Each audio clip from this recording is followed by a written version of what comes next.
100th anniversary of the birth of the novelist Laurence Sterne. Nollekyn's bust of him stands here in Shandy Hall, where he wrote the life and opinions of Tristram Shandy, gentleman, and A Sentimental Journey. And it was also here that Sterne wrote his sermons, which he preached in the church just down the road where he was the vicar. In his lifetime, Sterne was as famous for his sermons as he was for his novels, and so to mark his 300th birthday, I've set one of the sermons to music for children's choirs.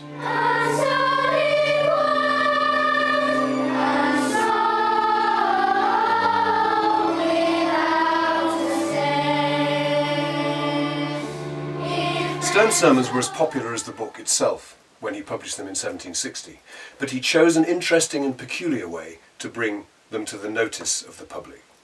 He published them not as the sermons of the Reverend Laurence Sterne, but as the sermons of Mr. Yorick. In the Minster in York, we're presenting The Case of Hezekiah and the Messengers, a sermon by Sterne that he delivered, but now we're playing around with it. We're presenting it as the voice from the pulpit, where both of those voices, of Yorick and of Sterne, can be brought together for the first time.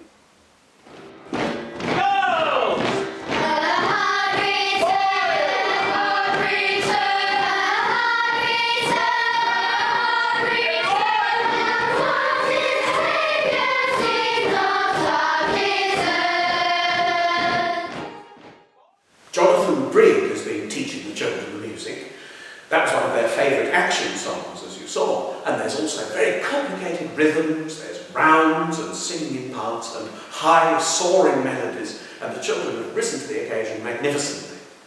The accompaniment is for instruments that Laurence Sterne would have known: the viola da gamba, the square piano, the natural trumpet without any valves, and the string quartet. And I think it's going to sound fantastic in that great building, York Minster. Here in the porch of the church in Coxwold is Laurence Sterne's gravestone with his epitaph. And it's these words that finish my piece. Sterne was the man who, with gigantic stride, mowed down luxuriant follies far and wide. So that gave us our title. Sterne was the man!